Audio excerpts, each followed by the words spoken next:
Se alguém te oferecesse a chance de viver para sempre, você aceitaria? Na época eu aceitei sem pensar duas vezes. Achei que estava fazendo o melhor. Mas hoje, depois de tudo que vivi, só consigo te dizer uma coisa. Eu me arrependo. Me arrependo todos os dias. Meu nome é Joaquim. Quando eu nasci, o Brasil ainda era colônia. Era por volta de 1810, numa vila pequena do interior de Minas Gerais, onde tudo era terra batida, lamparina e missa de domingo. Não tinha luz elétrica, rádio, muito menos essas coisas que vocês hoje nem pensam em viver sem. Meu pai trabalhava na roça, minha mãe costurava e cuidava da casa. Cresci comendo feijão no fogão de lenha, ouvindo os mais velhos falarem de assombração e de promessas feitas aos santos. Fui criado com muita rigidez, mas também com muito amor. Era outra época. As pessoas morriam cedo e a gente aprendia a enterrar parentes desde pequeno. Não existia hospital por perto e tudo era na base da reza, benzedeira e chá de mato. Não me lembro exatamente da minha idade quando percebi que não era como os outros, mas naquela época isso não me preocupava. Só depois, muitos anos depois, é que as coisas começaram a fazer sentido. A história começa de verdade na época da varíola. A doença chegou na vila como um vento ruim. Levou gente de toda a idade, inclusive minha mãe e 2 irmãos pequenos. Eu vi os corpos sendo enterrados às pressas, sem reza, sem caixão de verdade, só envoltos em pano. Vi o desespero nos olhos do meu pai e vi a morte rondando minha casa. Eu tinha uns 20 anos, era forte, saudável, mas o medo de morrer me dominou por dentro. Foi aí que ele apareceu. Eu estava voltando do córrego numa noite sem lua, quando vi uma figura parada perto da encruzilhada do velho caminho. Um homem alto, encapuzado, parado no meio da estrada de terra. Não dava para ver o rosto direito, mas os olhos brilhavam num tom avermelhado, como brasa. Eu parei. Não consegui seguir nem voltar. Ele falou meu nome, mas eu juro por tudo que não disse nada para ninguém sobre meus medos. Como ele sabia? Ele disse que podia me dar o que eu mais queria, e naquela hora eu não precisei nem falar. Ele já sabia. Você quer viver para sempre, não é? Ele disse. Eu lembro que neguei com a cabeça, tremendo. Mas ele riu. Todos dizem que não querem, até a morte bater na porta. Me entregou um punhal. Era velho, com um cabo de osso e lâmina manchada, e uma moeda preta que parecia feita de carvão. Disse que era só enterrar os 2 no cruzo da vila, debaixo de uma fogueira feita com 3 galhos de imburana. E enquanto o fogo queimasse, eu devia repetir a frase: eu me entrego contanto que não morra. 3 vezes. Fiz tudo como ele mandou. Na hora, não aconteceu nada. O fogo apagou, a noite seguiu. Mas desde aquele dia nunca mais fiquei doente. Nenhuma febre, nenhum corte, nada. O tempo foi passando, e os anos viraram décadas. No começo era só alívio, depois virou desconfiança, e por fim, desespero, porque o tempo levou todos que eu conhecia, e eu fiquei. Nos primeiros anos depois do pacto, eu segui a vida achando que aquilo tinha sido só coisa da minha cabeça. Afinal, tudo continuava igual. O sol nascia, o galo cantava, eu ia cuidar da terra. Meu pai morreu pouco depois, de febre, e fui ficando sozinho. A vila foi mudando devagar. Gente nova chegava, os antigos iam partindo. Mas eu continuava igual. Aos 30, minha pele ainda parecia a de um rapaz de 20. Quando notei isso pela primeira vez, foi num espelho quebrado da casa do meu pai. Eu me olhei e percebi que fazia quase 10 anos que minha aparência não mudava. Não tinha barba branca, nem ruga, nem marca do tempo. Achei que fosse sorte, boa genética, talvez. Mas lá no fundo, algo me incomodava. O tempo foi passando e a diferença começou a ficar visível. Os filhos dos meus amigos tinham a mesma idade que eu. Depois, os netos. Tive que sair da vila. Comecei a andar de cidade em cidade, sempre inventando um nome novo, uma idade nova.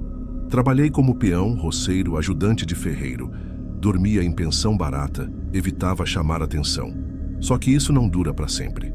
Lá pelos anos 1920, quando as cidades começaram a crescer, voltei para uma região perto da minha antiga vila. Queria ver como estava, mas não sobrou nada. Só mato, pasto seco e o tronco queimado da árvore onde eu tinha feito a fogueira. Aquilo me arrepiou. Era como se o tempo tivesse varrido tudo, menos a lembrança do que eu fiz. Tentei criar laços. Conheci uma mulher, a Maria. Me apaixonei. Me permiti ter esperança. Casamos, e ela nunca perguntou muito da minha história. Tivemos um filho. Foram os anos mais felizes da minha vida. Só que quando o menino fez 15, ele começou a desconfiar.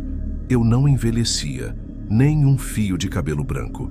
A Maria também percebeu, mas nunca teve coragem de perguntar. Um dia, ela acordou, me olhou como se eu fosse um estranho e foi embora.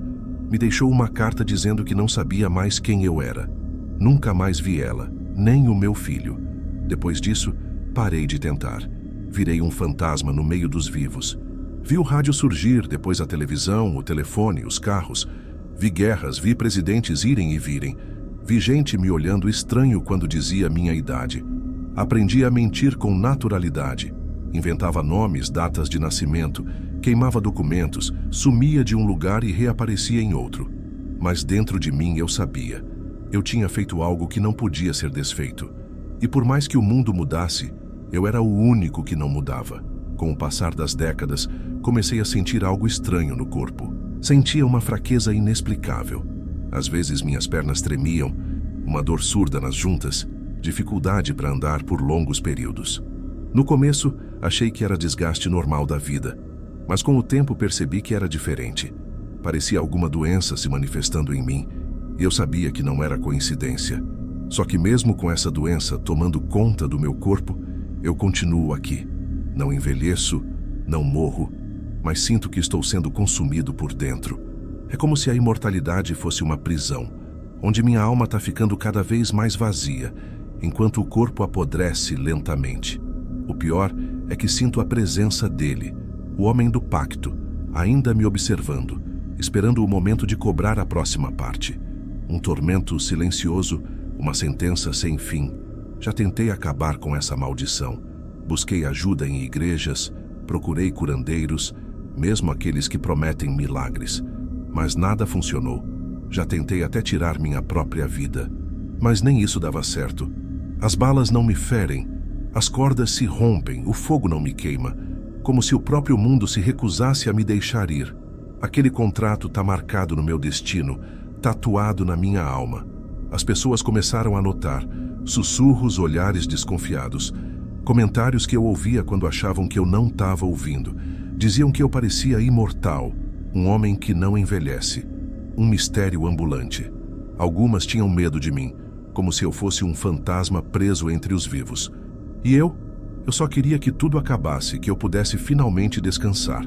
Depois de tantos séculos vivendo preso nesse corpo, percebo que meu destino é mais cruel do que imaginei. As pessoas ao meu redor morrem, uma a uma, como se fossem apagadas do mundo, enquanto eu continuo aqui intacto, mas condenado. Ninguém mais lembra quem eu sou.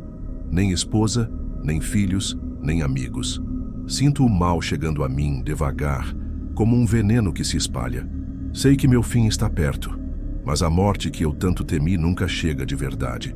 Estou preso nesse ciclo interminável, vivendo com a dor e a solidão de ser esquecido por todos. Às vezes, vejo rostos novos, crianças que nascem, crescem e morrem, e eu sigo aqui, sempre o mesmo, uma sombra do passado. Tento avisar, tentar fugir, mas é inútil. O pacto não tem fim, e minha alma está marcada para sofrer eternamente. Se alguém ouvir essa história, tome cuidado com o que deseja. Às vezes, o preço daquilo que você mais quer pode ser sua própria prisão, um sofrimento que nem a morte pode apagar. Gostou do relato? Comente de que cidade está assistindo e se inscreva no canal. Agora vamos continuar com essas histórias arrepiantes. Eu venho de um lugar onde ninguém acredita em milagre. Aqui, fama é só para quem já nasce rico, bonito, com contato.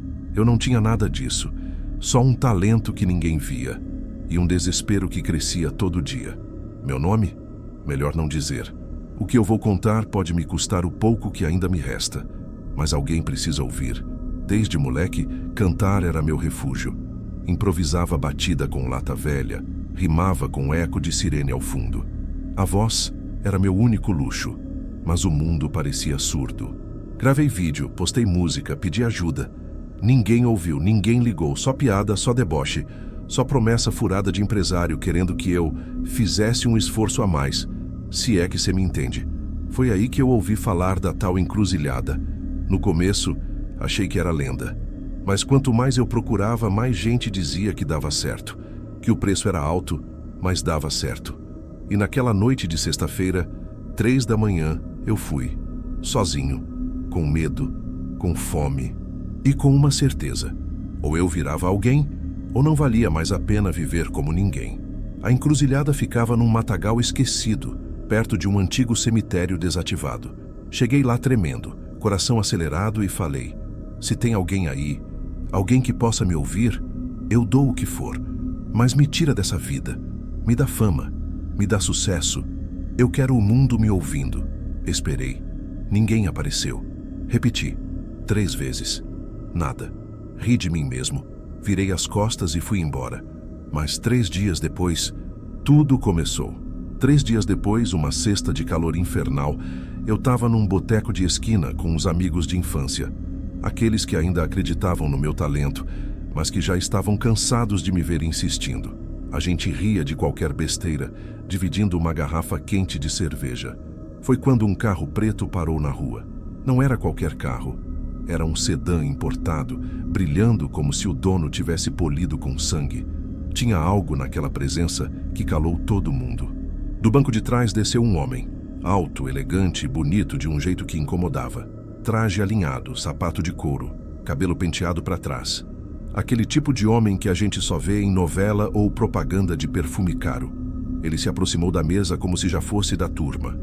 Sentou sem ser convidado, pediu uísque e disse: então você é o menino da voz de ouro? Fiquei sem reação. Ninguém sabia como ele sabia daquilo. Te vi cantando na internet, ele disse, com um sorriso que parecia sincero, mas não alcançava os olhos. Você tem algo diferente. Um brilho, cru, brilho que eu posso lapidar. Me ofereceu o copo. Eu bebi, mesmo sem gostar. Ele falava com uma segurança hipnótica. Prometeu contatos, disse que trabalhava com artistas grandes. E antes de ir embora, deixou um cartão preto, com letras douradas. Só tinha o nome D. No dia seguinte, ele apareceu na frente da fábrica onde eu trampava. Ninguém viu ele entrar, ninguém viu ele sair. Só eu. Ele me olhou nos olhos e disse: seu pedido foi ouvido. Estamos prontos. Você só precisa dizer sim. E sumiu. Foi naquele momento que eu entendi. O pacto não tinha falhado. Ele tinha dado certo. Na mesma noite ele voltou. Eu estava sozinho em casa, deitado no colchão velho da sala, com a TV ligada sem som, pensando se aquilo tudo era real ou se eu tinha enlouquecido. Foi quando ouvi a campainha. Levantei devagar. Pela janela vi o mesmo carro preto parado na frente do portão. Quando abri, lá estava ele. Só que dessa vez não estava sozinho. Do lado dele, uma mulher. Alta, pele pálida, cabelo preto escorrido até a cintura. Usava um vestido vermelho colado ao corpo e tinha um sorriso que parecia flutuar no escuro. Os olhos dela eram completamente negros, sem brilho, sem reflexo. Essa é Empusa, ele disse. Ela vai cuidar de você. Eu não consegui reagir. Só deixei os dois entrarem. Ele me entregou uma maleta preta pesada e disse num tom frio: dentro, você vai encontrar o que pediu. Dinheiro, contratos, acesso, mas também vai encontrar o acordo. Quando abri a maleta, tinha dinheiro. Muito. Maços e maços de notas. Todas reais, todas novinhas.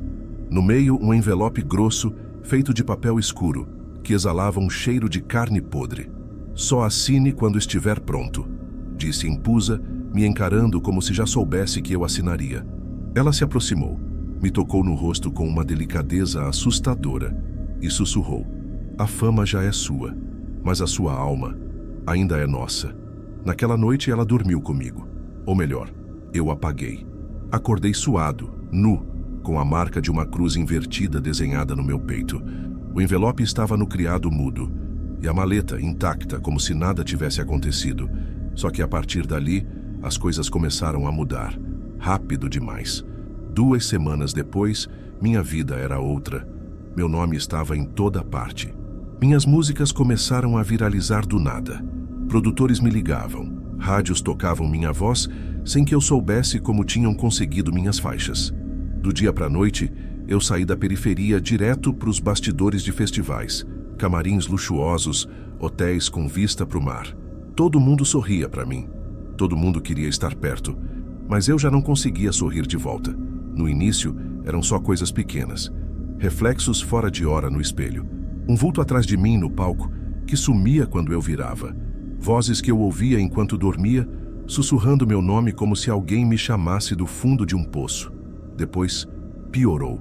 Eu via silhuetas paradas no canto do quarto, imóveis. Comecei a acordar com a sensação de que alguém tinha encostado em mim. E uma noite vi claramente. A criatura estava sentada em cima da minha cama. Alto, magro, pele cinzenta, olhos completamente brancos. Me observava sem piscar. E o pior, ele sorria. Eu não conseguia me mexer. Tentei gritar, mas a voz não saía. Senti o peso dele no meu peito, o hálito quente e podre soprando contra meu rosto. E então ele sussurrou: "Já está gostando da fama?" Quando consegui acender a luz, ele sumiu. Mas o quarto ainda cheirava a enxofre. E desde então aquela presença nunca mais me deixou em paz. As pessoas começaram a se afastar. Amigos pararam de responder. Minha mãe dizia que não me reconhecia mais. E minha equipe foi trocada aos poucos por profissionais indicados por eles. Eu estava cercado de gente, e mais sozinho do que nunca. A essa altura, eu já era tudo o que sempre quis. Dinheiro, fama, mulheres, shows lotados. Mas a cada conquista, algo dentro de mim apodrecia. Eu sentia como se fosse só um corpo ocupado por outra coisa. E toda noite, ele voltava, sentado no canto do quarto, em cima da cama, no espelho do camarim, parado, me olhando com aquele sorriso que parecia dizer: "Você quis isso." Impusa nunca mais apareceu, mas o perfume dela às vezes tomava o ambiente, do nada, sempre antes de algo ruim. Comecei a ter crises no palco, desmaios, lapsos de memória. E um dia, no meio de uma apresentação, vi o rosto da criatura no meio da plateia. Estava na primeira fileira entre milhares de fãs, mas ninguém mais via. Ele me aplaudia. Minha vida virou um teatro vazio. Procurei ajuda espiritual. Padre, pastor, médium, babalorixá. Todos diziam a mesma coisa. Você entregou o que tinha de mais sagrado, não tem volta. Tentei me apegar a Deus, rezei, supliquei, mas o céu ficou mudo. No espelho, comecei a ver outra coisa no meu reflexo. Um sorriso que não era meu. Olhos que pareciam outros. A pele ficando cinza, como a dele. Eu estava virando o que eles queriam.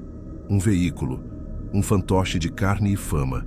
E o contrato, aquele maldito contrato, ainda estava comigo.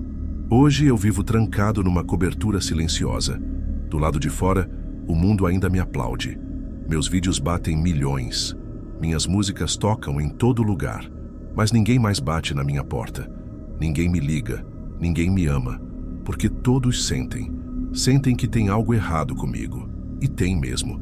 Eu acordo e durmo com vultos. Durmo e acordo com a criatura me olhando, às vezes encostando em mim, sussurrando coisas que já não são em português, mas que eu entendo mesmo assim. Como se minha alma falasse a língua deles agora. O contrato, eu rasguei, queimei, joguei fora. Mas ele volta. Sempre. Intacto. No mesmo envelope preto sobre a mesa de cabeceira. Ontem, ele apareceu assinado. Mesmo que eu jure que não assinei. Eu tentei tudo. Igrejas, rituais. Chorei ajoelhado no chão, pedi perdão, pedi para voltar no tempo. Mas o tempo é o que eles mais controlam.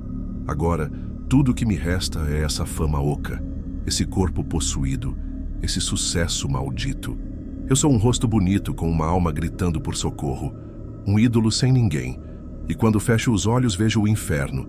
Ele não é fogo, não é dor, é eco, eco da minha própria voz, cantando eternamente para ninguém.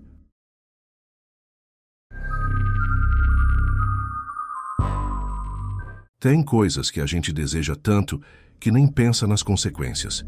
Eu desejei ser pai. Desejei com tanta força que aceitei qualquer ajuda, até daquela velha. E agora, tudo o que eu mais quero é esquecer o que eu vi dentro do quarto do meu filho. Meu nome é Marcos, tenho 38 anos. Trabalho como auxiliar técnico numa empresa de refrigeração aqui no interior de São Paulo. Minha esposa, Carla, tem 35.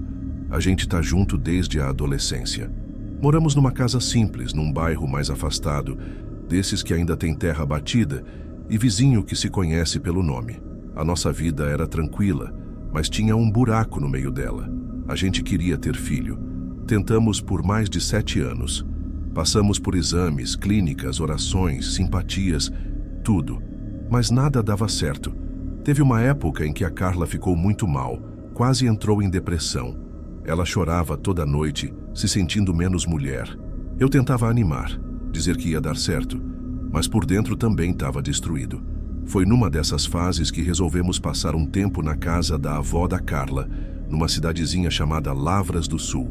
Lugar pequeno, pacato, cheio de morro, estrada de pedra e cheiro de mato. A avó Joana era daquelas senhoras antigas, cheia de fé e cheia de histórias. Foi ela quem falou de uma mulher que morava mais afastada, no meio do mato, e que ajudava casais desesperados. A Carla ficou com aquilo na cabeça. Eu fui contra desde o começo, mas ela insistiu. Disse que só queria conversar. Que mal teria. A tal mulher se chamava Dona Áurea. Uma senhora estranha, magra, pele enrugada como casca de árvore e uns olhos tão escuros que pareciam um poço fundo. A casa dela era de madeira toda torta, com galhos pendurados e símbolos que eu nunca tinha visto. Ela olhou pra gente como se já soubesse tudo e disse, sem rodeios, se vocês realmente querem, eu posso dar. A Carla apertou minha mão. E naquele dia, sem saber o que estava fazendo, a gente aceitou. A gente voltou na casa da Dona Áurea no dia seguinte. Fomos cedo, ainda com o sereno cobrindo o chão e o cheiro de fumaça das primeiras fogueiras no ar. Eu confesso que quase desisti no caminho, mas a Carla estava decidida. Não falou uma palavra, só segurava firme minha mão. Chegando lá, a velha já estava esperando na varanda. Nem parecia surpresa de ver a gente. Chamou para entrar sem cerimônia, como se já tivesse tudo pronto. O interior da casa era ainda mais esquisito. Era escuro, com velas acesas em todo canto, e uns potes com coisas dentro que eu preferia não saber o que era. Tinha cheiro de erva queimada, enxofre e outra coisa que eu não consegui identificar. Ela nos mandou sentar e disse que o ritual ia ser simples, que bastava um compromisso. Um acordo firmado com o coração, nas palavras dela. A Carla perguntou se ia doer, se era perigoso. A velha riu. Aquela risada me arrepiou. Disse que o único risco era querer algo que não se podia controlar depois. Aí ela tirou de uma gaveta uma pequena caixa de madeira. Dentro, tinha uma agulha e um papel amarelado com símbolos escritos à mão. Disse que a gente precisava escrever nossos nomes ali com sangue e que depois disso, dentro de 30 dias a Carla estaria grávida. Eu quase levantei da cadeira nessa hora, mas a Carla já estava com o dedo estendido. Um corte pequeno, uma gota de sangue no papel. Eu, tremendo, fiz o mesmo. A velha pegou o papel, dobrou com cuidado, queimou numa das velas e soprou a fumaça para cima da gente. Depois só disse, o que foi dado será cobrado. Cuidem bem do que virá. A gente saiu de lá em silêncio, meio tonto, mas dentro da Carla já tinha começado. A gravidez foi tranquila até demais, sem enjoos, sem complicações. Em menos de um mês, o exame deu positivo. O médico disse que era quase um milagre, depois de tantas tentativas sem sucesso. A Carla chorava toda vez que olhava o ultrassom. E eu tentava ficar feliz, mas aquela visita à casa da Dona Áurea não saía da minha cabeça.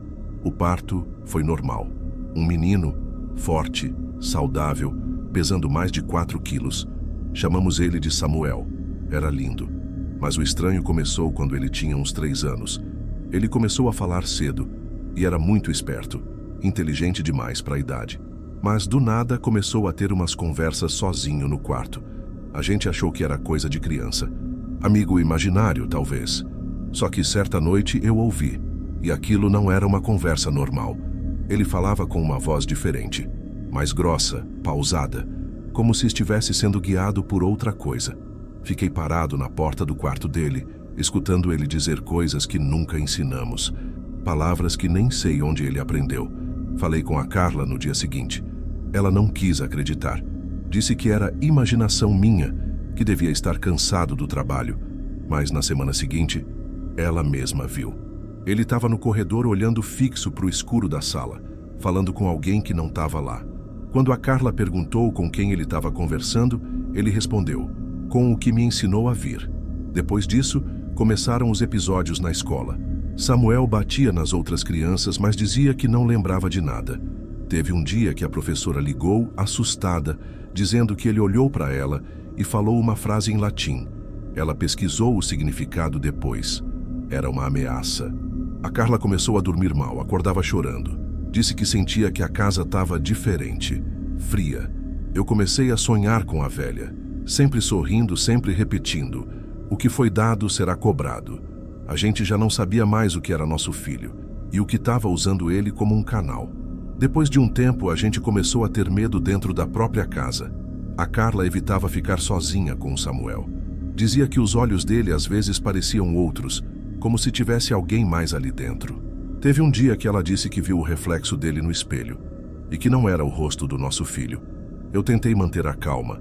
Levei ele em médicos, psicólogos, até padre. Um deles se recusou a entrar aqui depois da primeira visita. Disse que a energia da casa estava carregada, que tinha alguma coisa errada aqui dentro. O outro só recomendou oração, mas nada adiantava. As coisas só pioravam. Uma noite, ouvi barulho de coisa quebrando. Corri para o quarto do Samuel. Ele estava de pé na cama, com o braço esticado, apontando para o teto. O lustre da sala tinha caído sozinho.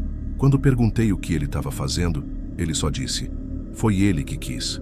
A partir daí, ficou claro que tinha algo nos controlando. Comecei a sentir um peso no peito todo dia ao acordar. Vultos pelo corredor. Coisas sumiam e reapareciam em lugares esquisitos. O Samuel passou a acordar sempre às 3h13 da manhã, dizendo que era hora de conversar. Uma noite, vi ele sentado no chão do quarto, com as mãos sobre um caderno. Tinha desenhado uma figura estranha, com chifres, olhos escuros e uma boca costurada. Quando perguntei o que era, ele respondeu: é o que veio me buscar, mas ele ainda não vai. A Carla chorava quase todo dia. Disse que não queria mais ficar na casa, que queria sair, sumir, levar o menino para outro lugar. Mas algo prendia a gente ali. Era como se o pacto tivesse raízes naquela casa, como se fosse o solo dele. Um dia lembrei da velha, da Dona Áurea, e percebi que nunca soube onde ela morava, nunca mais vi ela, nem ninguém que tenha ouvido falar. E então me perguntei, o que exatamente ela nos deu? O clima na casa já estava estranho fazia dias. O Samuel ficava cada vez mais recluso. Não queria comer com a gente, não olhava nos olhos e às vezes falava sozinho, como se estivesse ouvindo alguém responder. Teve uma noite em que ele riscou toda a parede do quarto com giz, desenhando símbolos que a gente nunca tinha ensinado para ele. Quando perguntei o que era aquilo, ele disse que era só um jogo que o amigo mandou fazer. Naquela noite, eu e Carla não conseguimos dormir. Ficamos virando na cama com um pressentimento ruim, pesado. Numa madrugada, acordei com barulhos de passos correndo pela casa. Escutei uma porta bater, depois um grito abafado. Corri até o quarto do Samuel. A porta estava entreaberta e ele estava lá, de costas, encarando o espelho. Falei o nome dele, mas ele não respondeu. Só ficou ali, parado, repetindo uma frase com a voz baixa, quase sussurrando. Ele prometeu, ele prometeu, ele prometeu. Quando me aproximei, ele virou o rosto devagar. O olhar estava vazio, como se ele nem me reconhecesse. Senti um calafrio tão forte que minhas pernas quase falharam. Tentei encostar nele, mas ele deu um passo para trás e disse com uma calma assustadora: agora é você que vai escutar ele. Na mesma hora, todas as luzes da casa se apagaram. Um cheiro estranho de queimado e terra molhada tomou o ar. Quando consegui acender a lanterna do celular, o quarto estava vazio. Só restava o caderno dele aberto no chão, com uma frase escrita dezenas de vezes. Você prometeu primeiro. E ali, de joelhos no chão, sozinho no quarto escuro, eu entendi que o que começou como um pedido por um filho virou uma sentença. E que o que estava com o Samuel ainda estava aqui. Já faz quase um ano desde aquela madrugada. Ninguém nunca encontrou o Samuel, nem a Carla. Dei parte na polícia, espalhei cartazes, procurei em hospitais, em abrigos. Nada. As pessoas olhavam com pena, mas no fundo me achavam louco. Diziam que era fuga, sequestro, tragédia familiar. Mas eu sei o que vi. Depois daquele dia, nunca mais ouvi risadas nem vozes. A casa ficou completamente silenciosa. Vendi tudo. Queimei o quarto do Samuel. Mudei de cidade. Cortei contato com todo mundo. Recentemente, fiz questão de voltar ao interior. Fui até o casebre onde tudo começou. Estava abandonado, mas ainda de pé. Entrei. No mesmo lugar onde a velha fez o ritual, enterrei um envelope com a foto do meu filho. E junto, um bilhete. Nunca mais. Não sei se foi o certo, mas desde então, tudo parou. Nenhum sinal dele, nenhuma presença. Acabou. O preço foi alto, mas o pacto finalmente teve fim.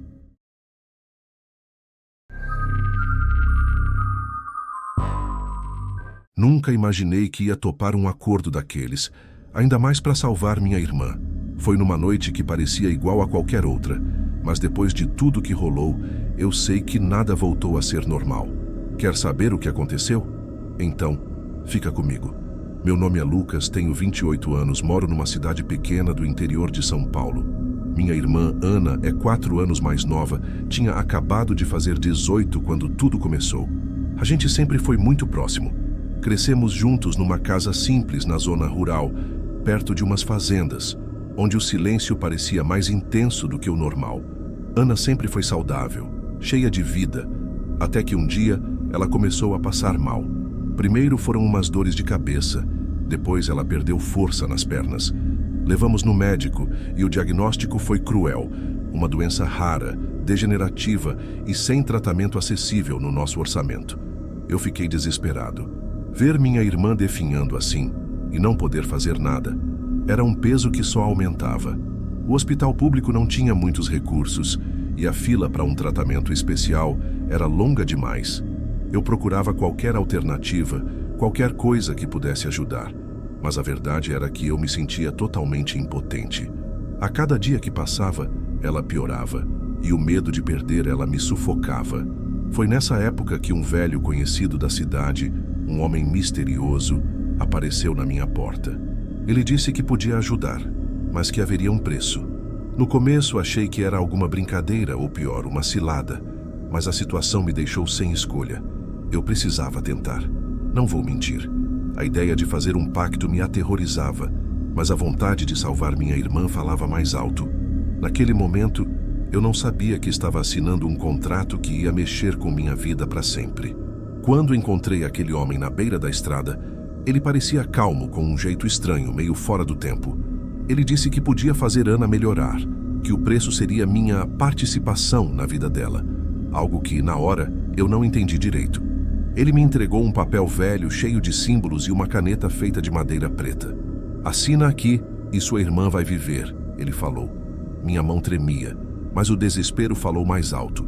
O papel tinha um cheiro forte de enxofre e parecia quente, como se tivesse acabado de sair do fogo.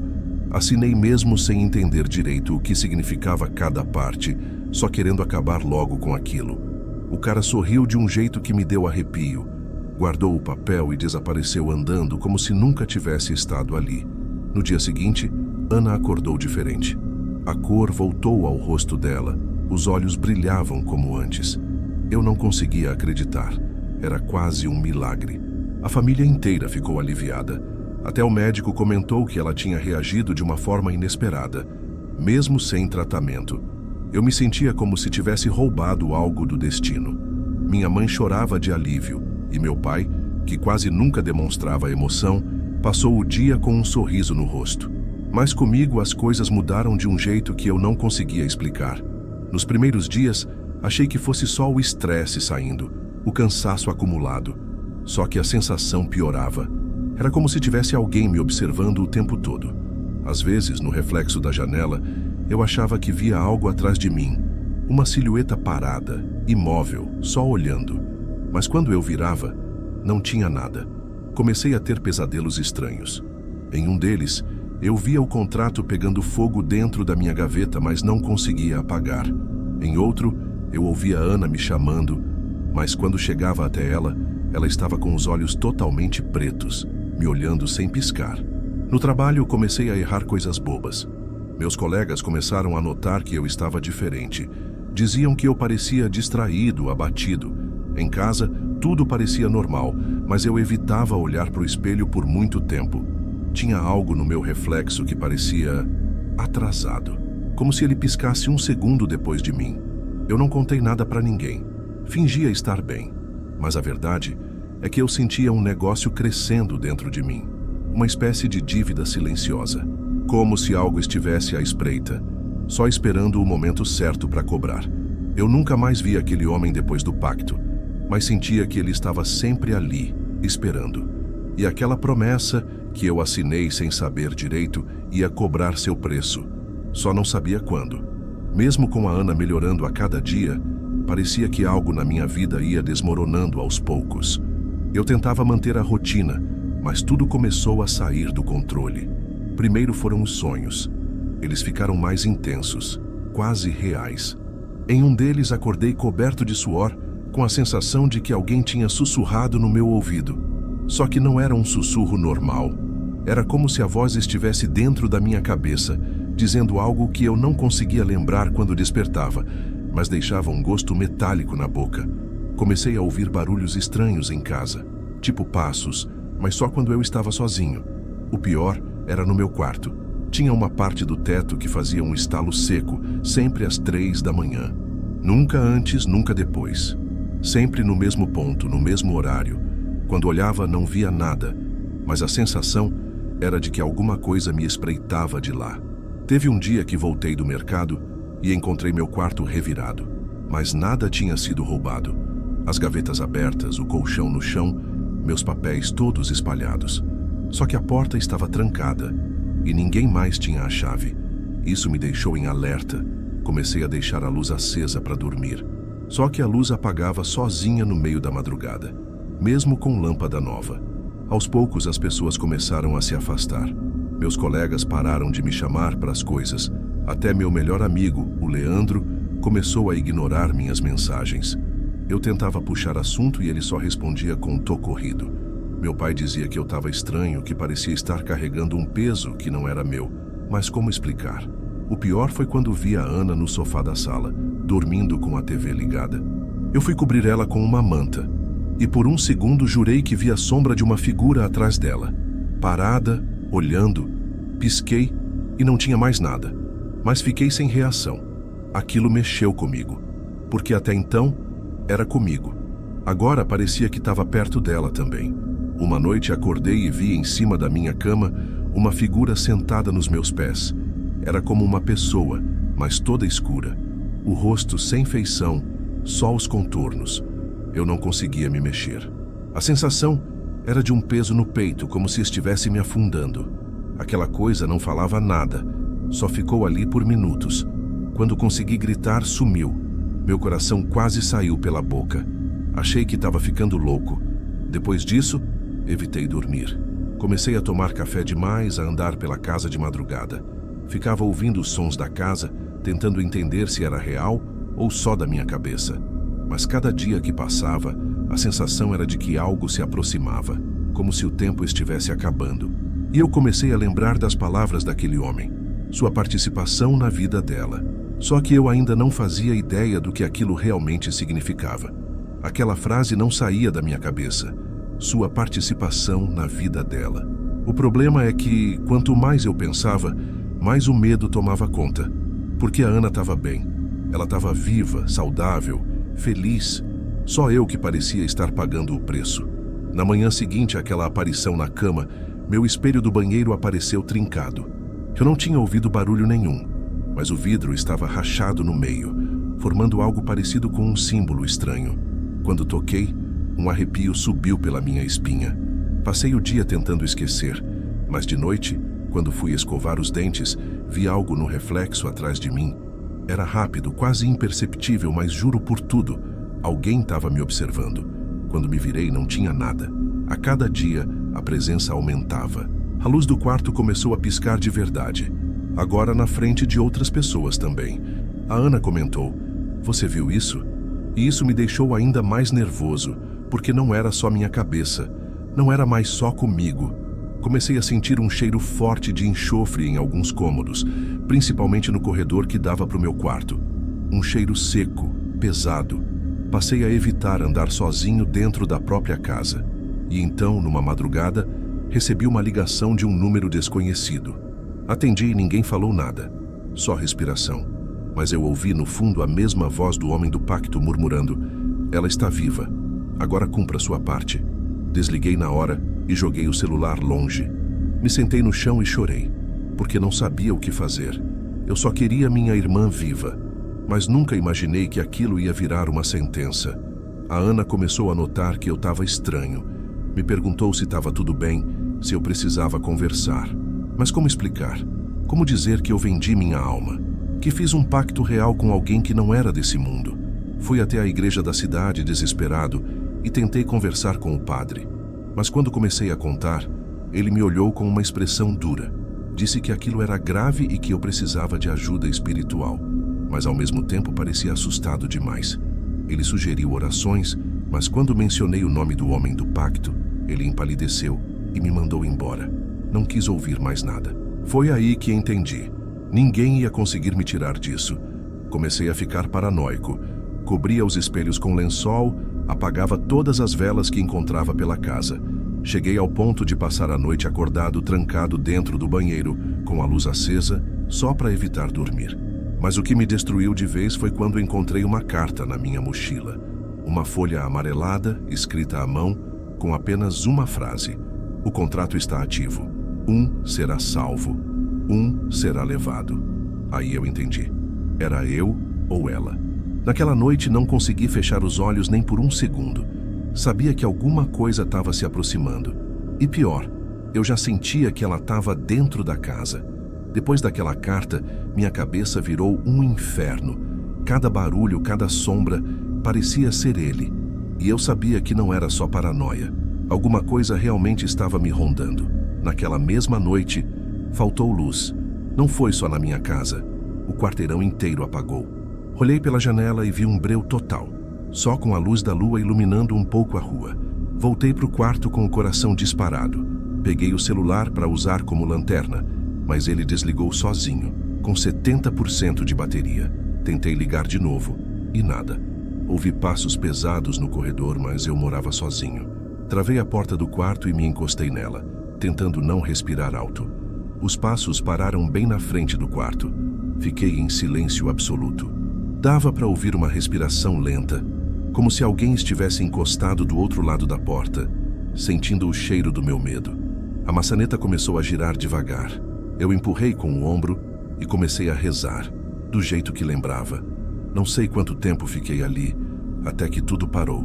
O silêncio voltou. Fiquei ali no chão, tremendo, suando frio. A luz voltou de repente, e junto com ela, ouvi um grito vindo da casa da minha irmã. Era a Ana. Saí correndo descalço, nem pensei. Quando cheguei lá, encontrei ela no chão da sala, chorando, abraçada na barriga. Ela disse que sentiu uma dor forte, uma pressão enorme, como se alguém tivesse empurrando algo dentro dela. Chamei a ambulância, mas os exames não deram nada. Disseram que era estresse, que talvez fosse crise de ansiedade. Mas eu sabia. Era o pacto. Era a troca. O contrato ainda estava ativo, e se eu não fosse levado, talvez fosse ela. A partir daquela noite, ele começou a aparecer de verdade. Sempre de longe parado na porta ou refletido na TV desligada. Um homem alto, de terno escuro, com os olhos completamente pretos. Ele não falava nada, só me observava. Fui ficando mais fraco, mais magro. Parei de comer direito, não conseguia dormir. Meus amigos pararam de me chamar. Minha mãe dizia que minha voz estava diferente. Até a Ana começou a evitar contato. O pior foi uma noite em que acordei com ele agachado no meu peito. Sim, em cima de mim, sentado como se me vigiasse dormindo.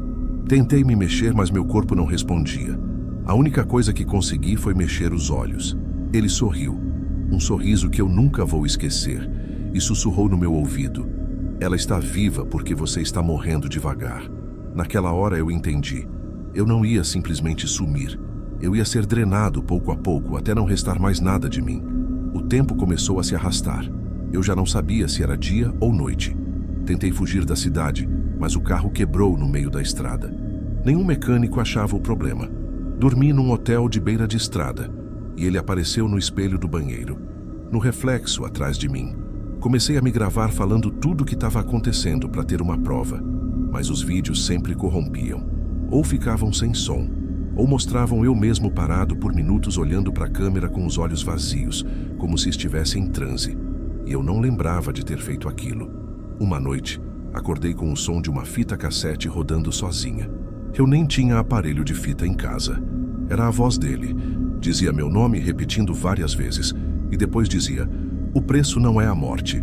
O preço é continuar existindo quando ninguém mais lembra que você existe." No outro dia, fui até a casa da Ana. Ela abriu a porta e me olhou como se fosse um estranho, como se não me reconhecesse. "Oi, posso ajudar?" Ela disse isso com um tom confuso, como se eu fosse um vendedor. Naquele momento eu percebi. O pacto já estava cobrando. E o primeiro pagamento era meu próprio rosto desaparecendo da memória das pessoas que eu amava. Desde aquele dia, ninguém mais lembra quem eu sou. Minha mãe me chamou de moço. Meus amigos passaram por mim na rua sem nem olhar. Até no meu emprego, meu crachá desapareceu do sistema. É como se eu nunca tivesse existido. Tentei avisar a Ana. Gritei, chorei, mas ela me olhava com pena, como se eu fosse um estranho perturbado. Ela está bem, viva, segue a vida. E eu ando por aí como se não existisse. As pessoas simplesmente me esquecem. Minha mãe me chama de moço, meus amigos passam por mim na rua sem sequer olhar. No trabalho, meu crachá sumiu do sistema. É como se eu fosse invisível para o mundo que conheci. Eu sinto isso todo dia, essa ausência, esse apagamento que vai tirando de mim tudo o que sou. Com o tempo, começaram os sintomas.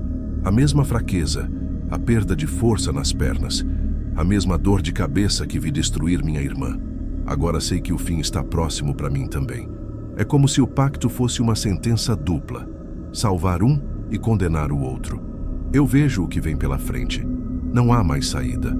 Só espero que quando chegar minha vez, ela esteja realmente viva, porque no final, fui eu quem paguei o preço.